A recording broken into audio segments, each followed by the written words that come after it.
Hey guys, Alessandra here. It's been 1 year since I started my Hot Frog Composter, which is for all intents and purposes the first composting system that I've had. I'm joined here by Moose, and you can hear Wally crunching away in the background because it wouldn't be an update unless the puppies thought it was time to eat. So what I'd like to do in this video is just share all the, I don't even like calling them tips and tricks, just some information that I picked up over the last year about composting, vermicomposting, to some extent, using the Hot Frog composter.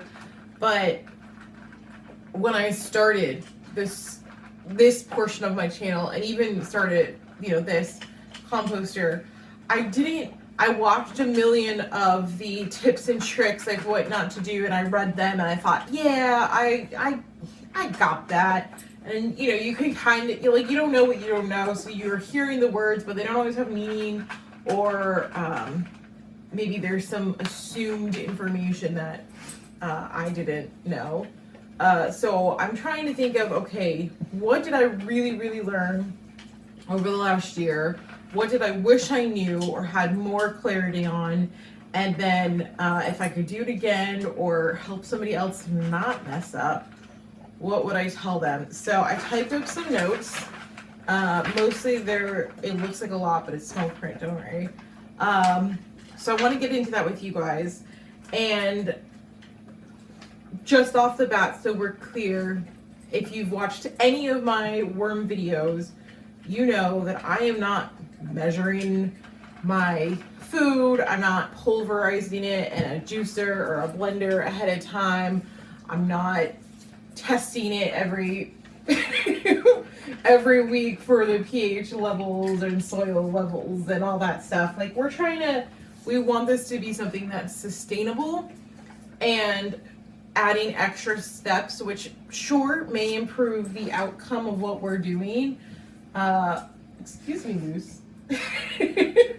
May not improve your experience with composting. So trying to make it sustainable for people that are working and have a million other things going on.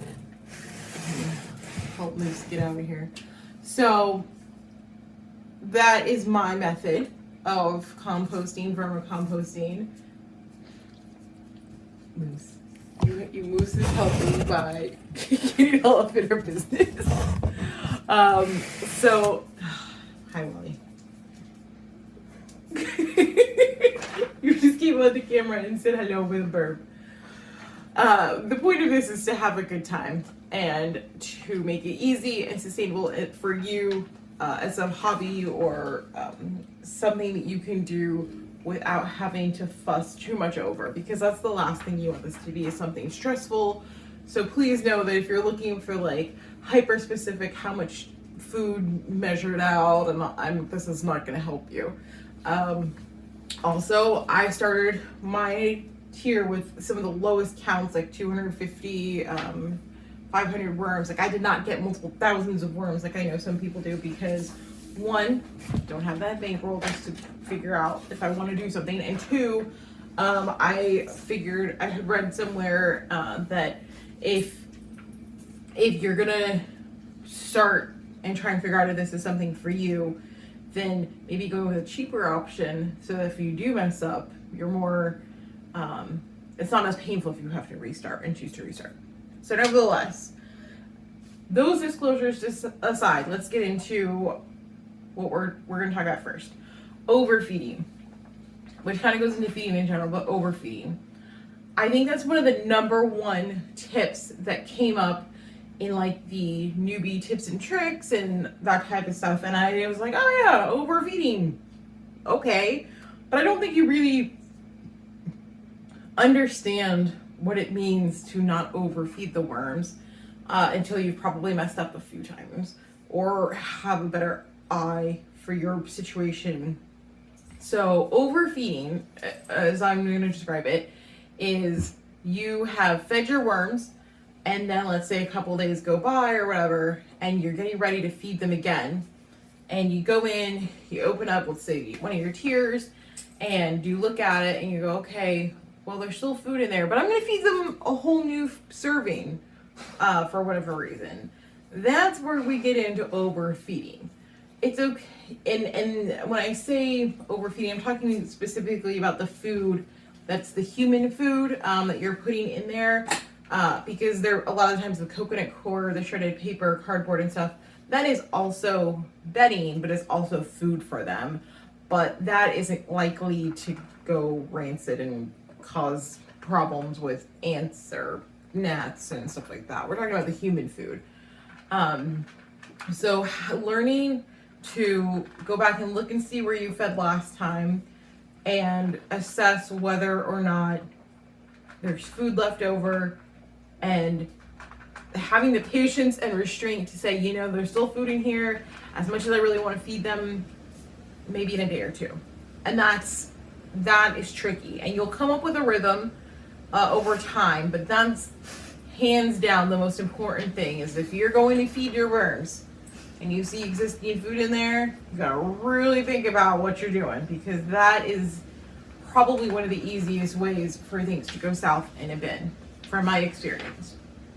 So a good example, let's say you fed on Monday and Thursday you're going to check in and maybe feed some more, and you still see food from Monday's feeding in there. I would not, generally speaking, recommend feeding again. Hold on a second, I have to show you watch out. Look at Wally. He's guarding the tower from the outside, like a silly puppy. So don't feed if you still see new food in there, or existing food. I can't stress it enough. Please don't. It's not worth it. It's not impossible to troubleshoot, but it has caused me the most trouble over the years, and that's why it's my number one suggestion and takeaway that if you don't watch anything else, I hope you watch through this conversation. And just, it's gonna transition us into the next tip, that not all food is created equal. Like it is for us, it's the same for them. And what I mean by that is, during the summer, like right now, when we just had berry season in Florida here, so we have strawberry berries, we have watermelons, those sugary foods are going to be devoured way quicker than in the winter when we have, like, let's say Brussels sprouts and potato skins and turnips or something. You know what I'm saying? Like that's not as delicious for the worms. So the rate of consumption is not created equal across all foods. So it'll take time for you to understand that, but the easiest, most direct thing I could explain to you is the more sugar content it has, the quicker the worms are going to eat it. So keep that in mind. Now I think it's important to try to diversify your food, so you have a better compost output, just because, like a human, you need diversity in your food. The worms need it too, to be healthy and to also create the best compost for you. So you might as well have the same variety that you're eating be shared on to the worms whenever possible. What I'm saying is, don't just give them the sugary food just because they'll eat it quickly. That covered all of that point. Feeding intervals. So we're transitioning to eating from overfeeding to feeding intervals, which will help prevent the overfeeding.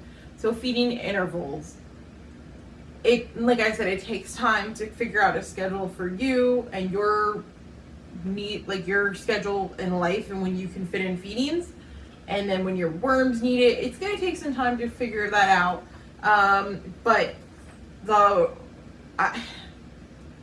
a rule that I try to maintain is it's better to feed them smaller feedings more frequently than a larger feeding less frequently. Because ultimately, it's easier to troubleshoot the smaller feeding problem than the larger feeding problem. Because if you get too much food in there, too much moisture, it is so much harder to troubleshoot the scaled up problem versus the smaller problem. So if you're getting started, I know it's really tempting to want to get all of your food scraps in there, and a lot of the worm community seems to believe that there's various ratios of how much the worms eat per day based on their body weight, and I've seen anything from worms can eat half of their body weight a day to their full body weight a day. And ultimately, over the last year, I don't really see that happening. Granted, I initially started on the lower end, and while my worms have reproduced and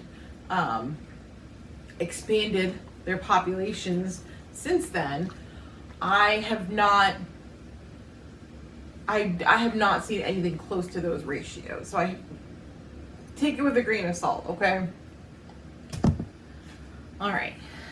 Wally's still down here getting cuddles, and we're going to use some examples of managing the feeding amounts that you're giving your worms, and which brings me to this next thing: consistent feeding sizes.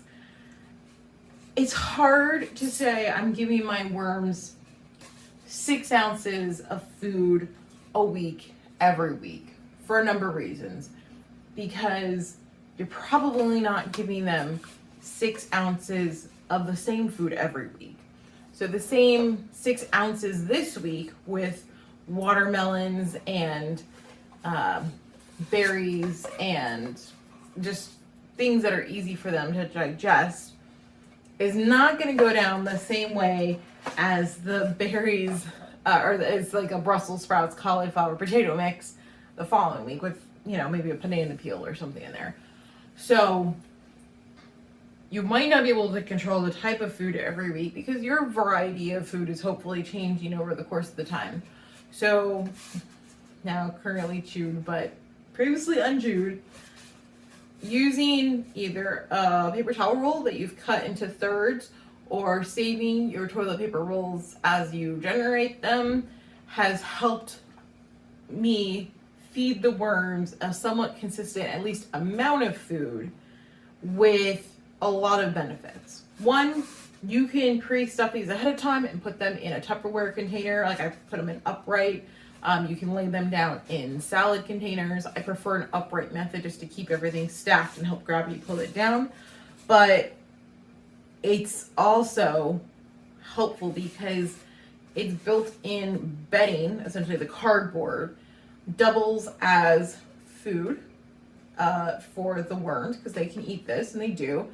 And it also helps prevent mites, but I'm thinking more of like the gnats and the stuff of flies that want to come and get to it.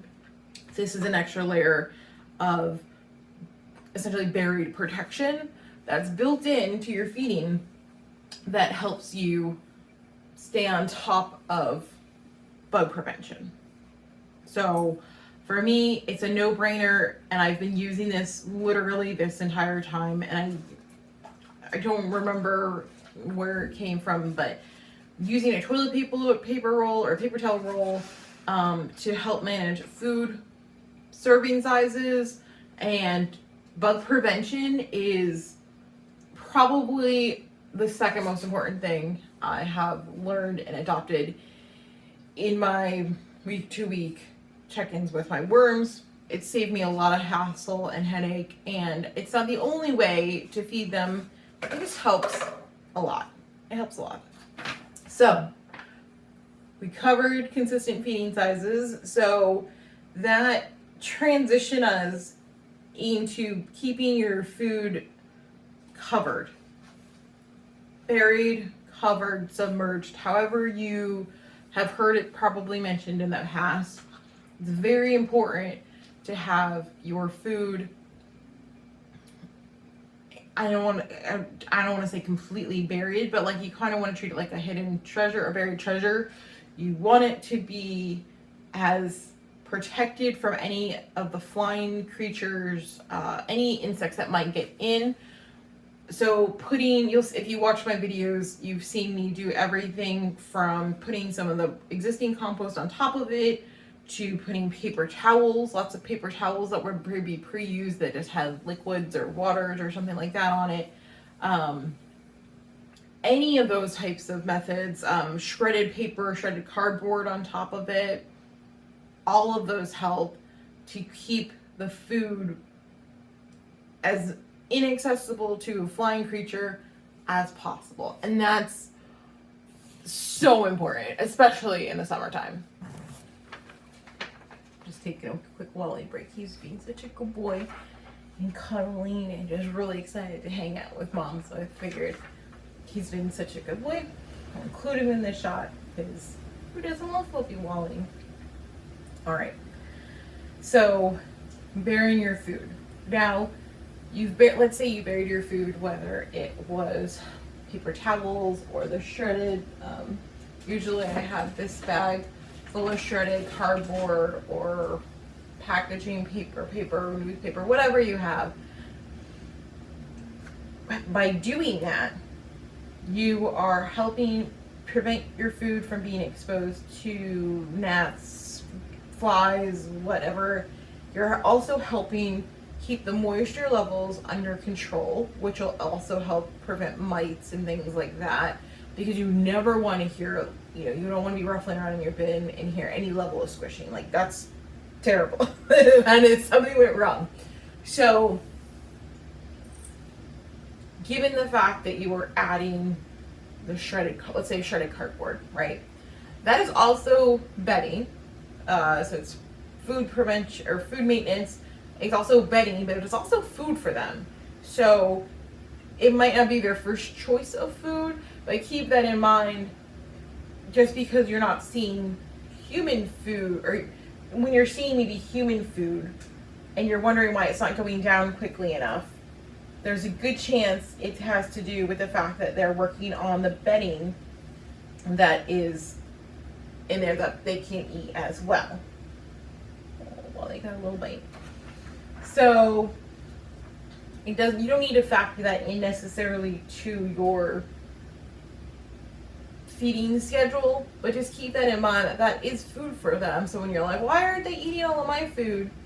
Well, they probably are eating all of your food. They're just not eating your human food. So that's one thing that I just wanted to, it's all mixed together and everything's kind of interconnected.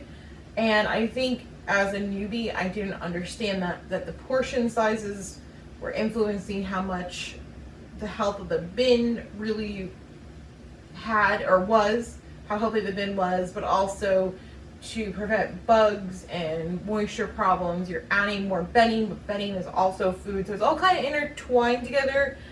And it's not a super difficult concept, but once you start being like, okay, well, this affects this and this affects this, I'm not sure as a beginner I fully understood the circle of everything. So I'm hoping you're following along as we're going. Now the next tips that I have, those are the important parts. The feeding, the overfeeding, the bedding, those are the parts that I'm most hoping you absorb. Everything else after this is important, but I don't know that it is as important as just getting the portion controls right. Although this next one I think is pretty important. Feed your food that you're putting into your worm bins. Presumably you're getting from the grocery store, from maybe your yard if you're lucky, the farmer's market, wherever.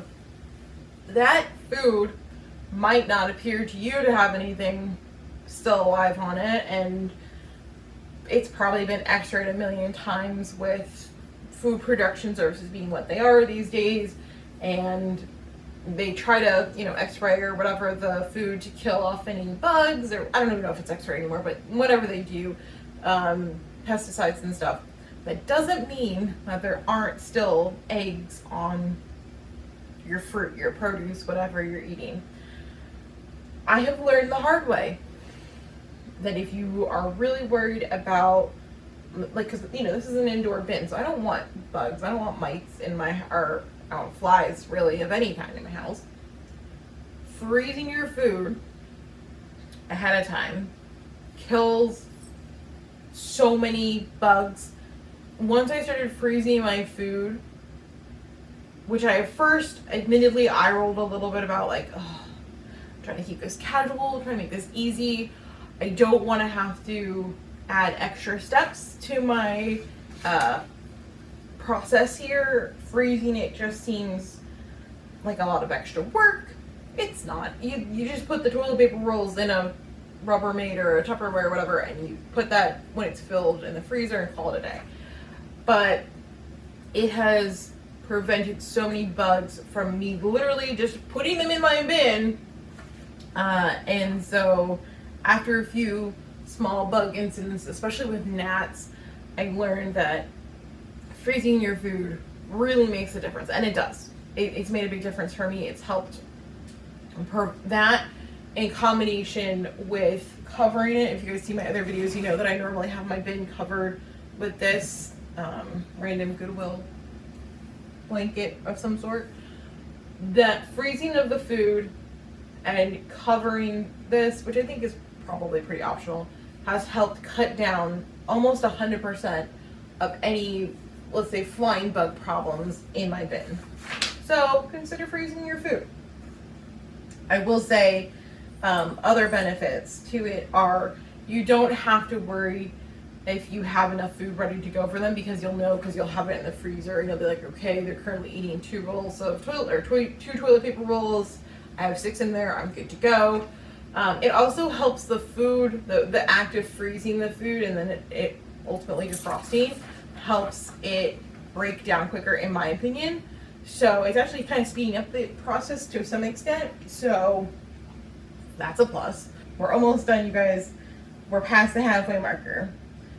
Small to quick disclaimer though, if you are freezing your food, make sure you defrost it or semi-defrost it before you put it in your worm bin, because it's obviously frozen and it's weird to put frozen stuff in their home. So I like to just scoop the worms off to the side if I'm digging to put the toilet paper rolls in, and it works pretty well. So just a little extra tidbit there. Okay. This next one I see all the time, and I appreciate everybody's enthusiasm for wanting to check on their worms, especially when you first get them and you probably want to name every single worm and be so excited and check on them every day or multiple times a day. And ultimately, it'll drive you crazy, because you're going to see all sorts of different things and you're going to be like, oh, this worm looks weird, and this one, they look weird sometimes. They're worms. They do that. They're eating, they're reproducing, they're laying eggs, there's big worm balls happening. It's good to be curious and look at them, but I think looking at them every day and interrupting and disrupting their habitat you'll find it's going to slow down their productiveness, essentially. So I try to limit my curiosity checking, which I think is good, to when I'm feeding. So when I'm in there digging around, checking to see if they ate everything I fed them last time, I'm also trying to check and see, how is this due to the bin? How are the worms looking? Are there worms everywhere? Are they all on this side of the bin? So use that time while they're already kind of disrupted to do your curiosity checking. And it's good to be curious, and it's good to want to know what's going on. Just balancing out how much light exposure time they're at right now. It's just, you're not going to do really well in your work environment if somebody's constantly coming through with a tour guide every 15 minutes and being like, and look at this guy typing away. Like, you're going to be so irritated and distracted, you're not going to be productive. So the same thing, I think, with the worms. So keeping notes is my next recommendation. And I'm not saying you need to create like a scientific journal. Let me see if I can reach mine. Okay, I got mine here.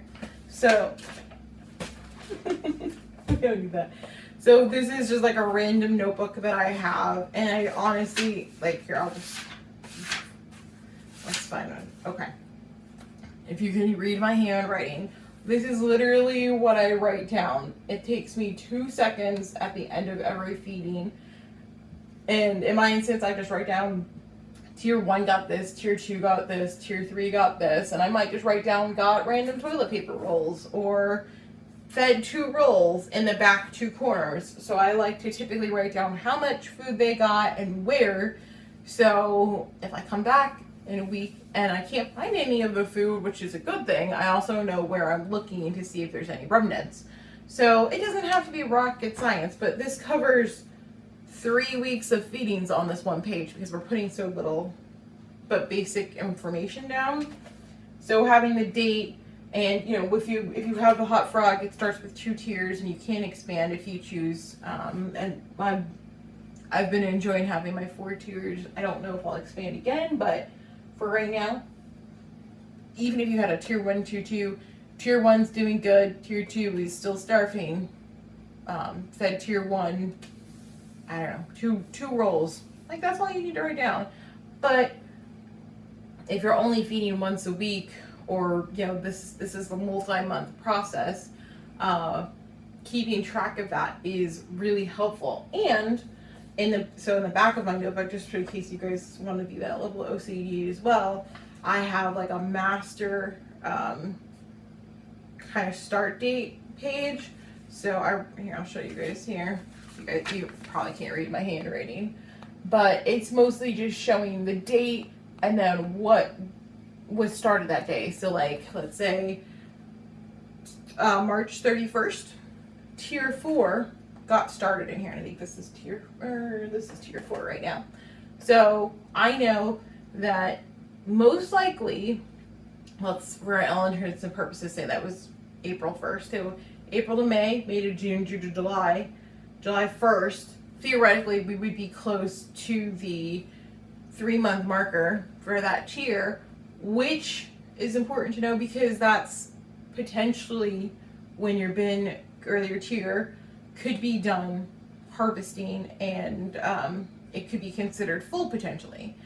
That's a whole other video, and I'm still not even sure I should be giving you advice on harvesting, but 3 months is generally considered a minimum amount of time for a tier in the Hot Frog and other bins, truthfully, to be done, depending on how many worms and stuff you have. But I think that's a complicated other conversation for another time.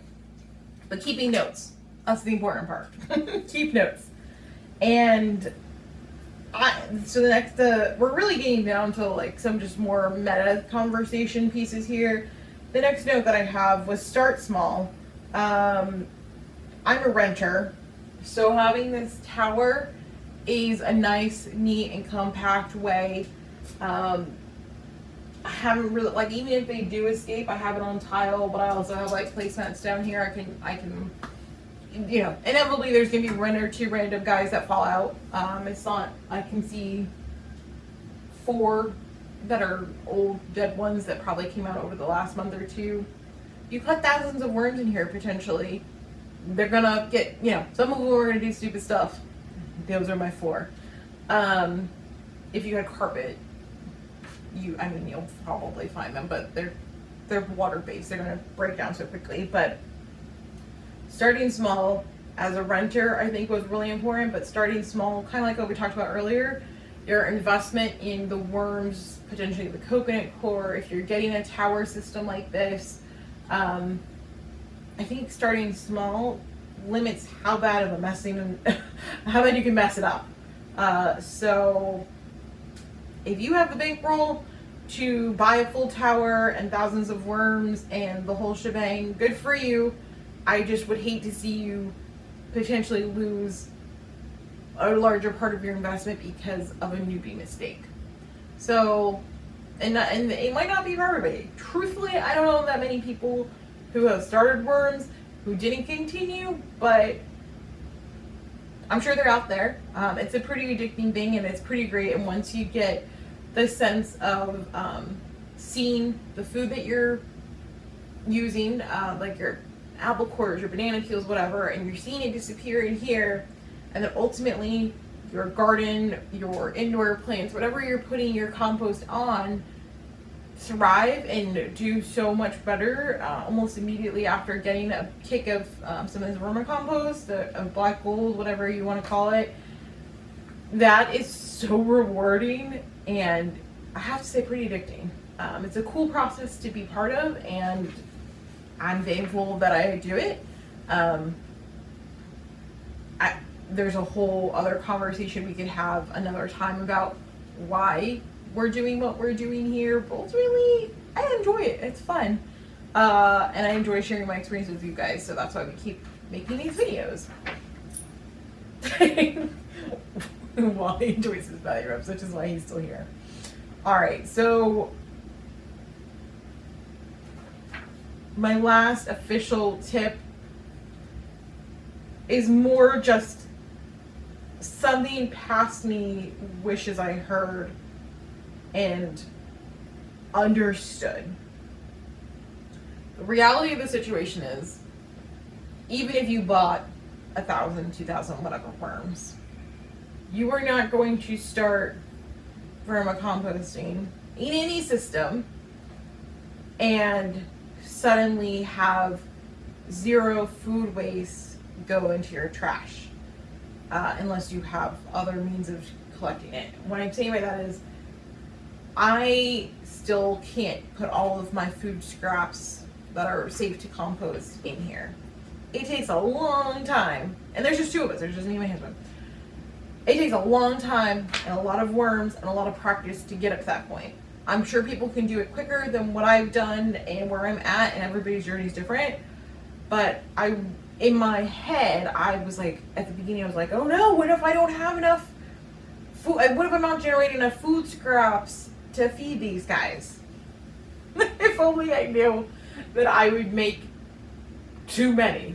And I'm fortunate that I have a compost tumbler in my backyard I can put things into, so ultimately it doesn't go in the trash for the most part, it goes into another tumbler. But if you're thinking you're gonna buy one of these stock or with the expansion and you're gonna buy a couple thousand worms and suddenly you're gonna have zero food waste going into your trash, the reality is that is very unlikely. Not impossible, but it is going to take a while, a hot second to get that going.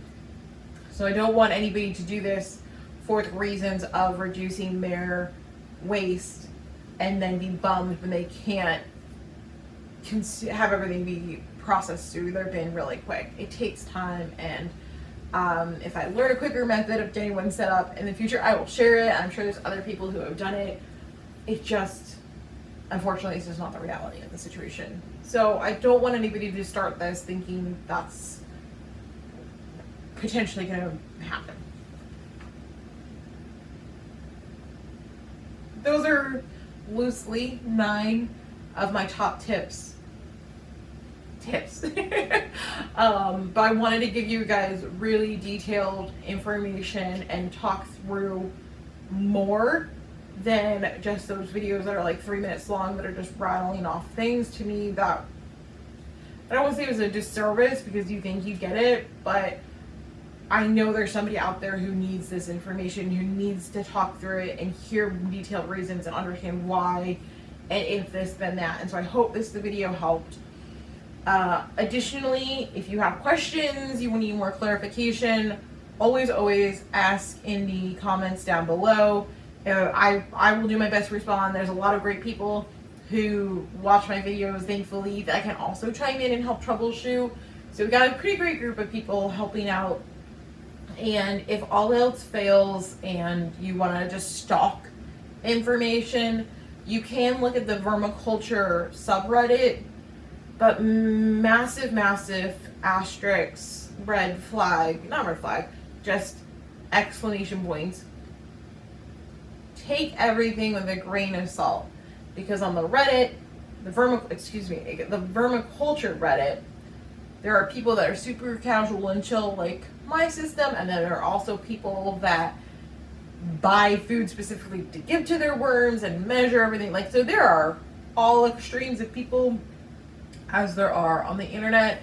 And so take everything with a grain of salt and try not to get too wrapped up in some of the answers that people are giving where they're hyper specific about this, or you can't do this and you can do this. Like, at the end of the day, they're worms.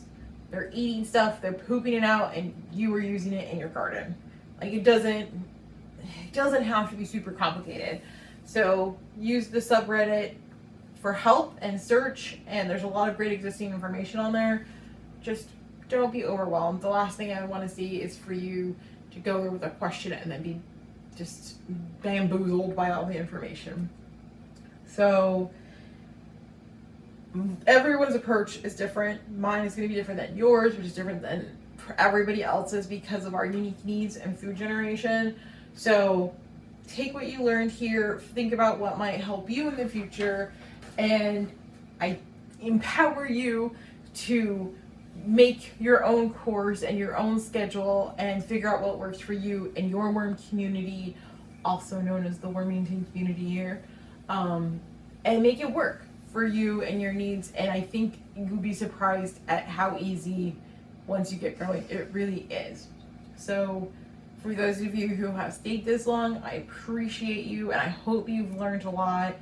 I know there's a lot of information that we covered here, but like I said, you got questions, leave them down below and I will do my best to answer them, and I'm sure everybody else who's here watching this video in the future will also be happy to weigh in their 2 cents. But best of luck if you are starting a worm bin, whether it's a Hot Frog or a regular Rubbermaid, tote bin.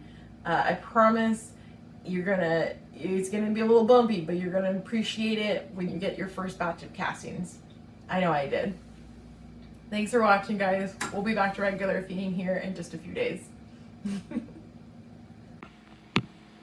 Okay, Lolly. Mom wants to get up. We've been recording for a long time. Lolly. Did you sleep through the entire recording? I think so.